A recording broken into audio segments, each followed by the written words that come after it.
الحمد لله رب العالمين، الصلاة والسلام على سيد المرسلين وعلى آله وصحبه أجمعين، أما بعد. أعوذ بالله من الشيطان الرجيم، بسم الله الرحمن الرحيم. إنا أرسلنا نوحا إلى قومه أن أنذر قومك من قبل أن يأتيهم عذاب أليم. قال يا قوم إني لكم نذير مبين أن اعبدوا الله واتقوه وأطيعون يغفر لكم من ذنوبكم ويؤخركم إلى أجل مسمى إن أجل الله إذا جاء لا يؤخر لو كنتم تعلمون. یہ سورہ نوح کی کچھ آیتیں ہیں. اللہ رب العالمین نے اس سورہ کے اندر حضرت نوح علیہ السلام کے بارے میں اور ان کی قوم کے بارے میں ذکر فرمایا ہے.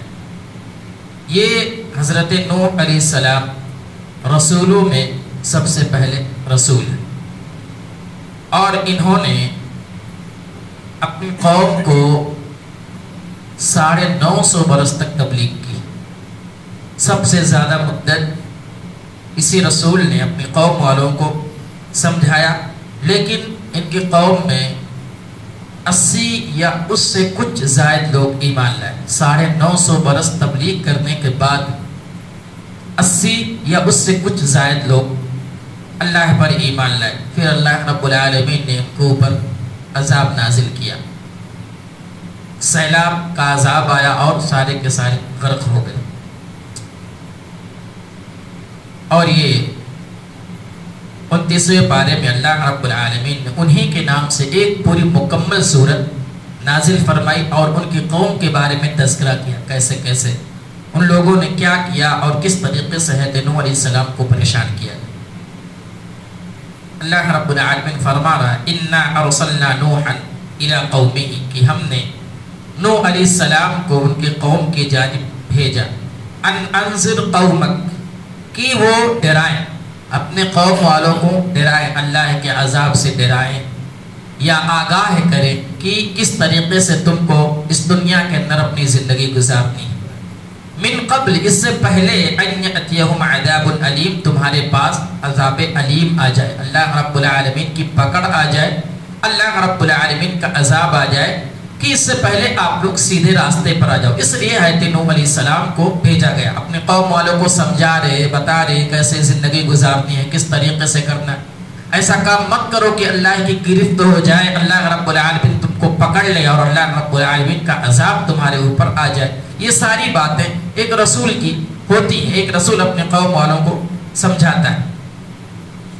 اور کہا جاتا ہے کہ اسی قوم سے، حضرت نوح علیہ السلام کے قوم سے ہی شرک جو سب سے خطرناک جرم ہے، جس کو ظلم سے تعبیر کیا گیا ہے، انہی کی قوم سے شروعات ہوئی. لوگوں نے انہی کی قوم سے اللہ کے علاوہ دوسروں کی پرستش شروع کر دی اور اللہ کو چھوڑ کر کے اس کے ساتھ دوسرے کو شریک کرنا ٹھہرا. انہی کی قوم سے شروعات ہوئی. قال یا قوم انی لکم نذیر مبین، نوح علیہ السلام نے کہا اے میری قوم، میں تمہیں صاف صاف ڈرانے والا ہوں. جتنے بھی رسول یا نبی اس دنیا کے اندر آئے صرف اور صرف بتلانے والے تھے، یہ صحیح راستہ ہے، یہ غلط راستہ ہے، اس راستے پر چلو گے تو اللہ رب العالمین کی رضا حاصل ہوگی، اور اگر راستے سے بھٹک گئے تو اللہ کا غضب، اللہ کی عذاب تمہیں پکڑ لے گی. تو اللہ حضرت نوح علیہ السلام کہہ رہے میں صرف بتلانے والا ہوں، میں صاف صاف بتلانے والا ہوں، صحیح کیا ہے غلط کیا ہے، تم کو چلنا ہے، تم کو اس طریقے سے اپنی زندگی گزارنی. قال یا قوم، اے میری قوم، انی لکم نذیر مبین، میں تمہارے لیے صاف صاف جو باتیں ہیں، واضح دلیل جو ہے، اللہ کی جو فرمودات ہیں، میں تم کو بتلانے والا ہوں. میرا یہ کام نہیں ہے میں تم کو ہدایت دے سکوں، نہیں، ہدایت کی ذمہ داری اللہ رب العالمین کی. میں صرف بتلانے والا ہوں، صحیح کیا ہے غلط کیا ہے. ان اعبدوا اللہ، سب سے پہلی دعوت حضرت نوح علیہ السلام کی ایک اللہ کی عبادت کرو. جتنے بھی رسول اور جتنے بھی نبی اس دنیا کے اندر ہے، سب سے پہلی دعوت یہی تھی ایک اللہ کی عبادت کرو. عبادت صرف اللہ کی ہونی چاہیے اور بھی ایک اللہ کی. ان اعبدوا اللہ، ایک اللہ کی عبادت کرو. واتقوہ، اور ڈرو. کس چیز سے ڈرنا؟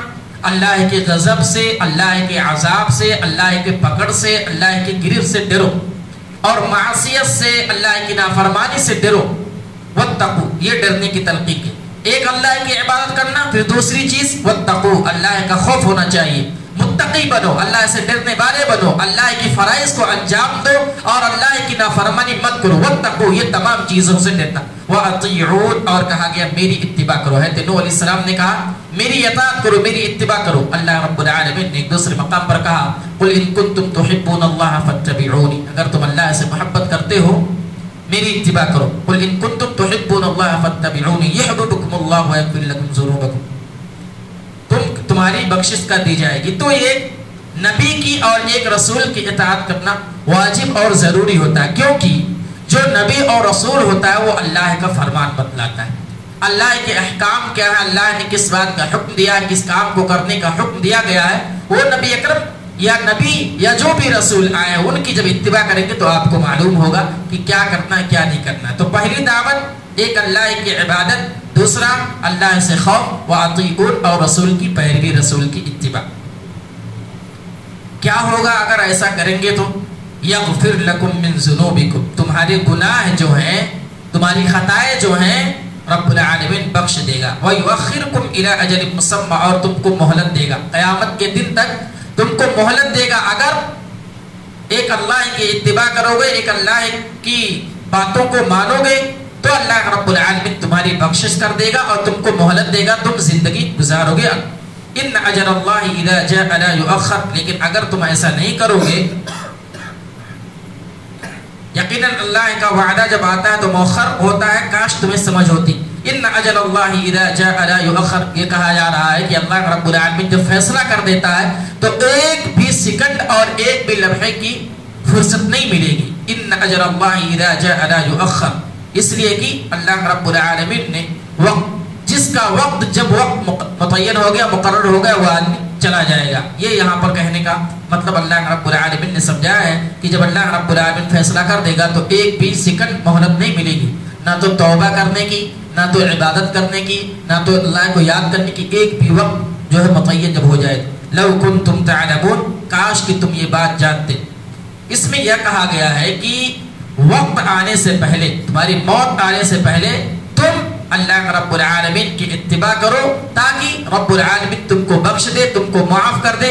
اگر اللہ رب العالمین کا فیصلہ آ گیا تو تم کچھ نہیں کر پاؤ گے، اس لیے موت کے آنے سے پہلے اس دنیا کے اندر ایسی زندگی گزارنی چاہیے کہ رب العالمین ہم سے راضی ہو جائے۔ آگے کی آیات میں حضرت نوح علیہ السلام کے بارے میں اور ان کی قوم کے بارے میں تذکرہ کیا گیا ہے کہ کس طریقے سے ان لوگوں کو دعوت دی گئی اور کس طریقے سے ان لوگوں نے حضرت نوح علیہ السلام کی نافرمانی کی۔ انشاءاللہ کل کے درس میں بتایا جائے گا۔ اللہ رب العالمین سے دعا ہے کہ رب العالمین تو ہمیں کہنے سننے سے زیادہ عمل کرنے کی توفیق عطا فرمائے۔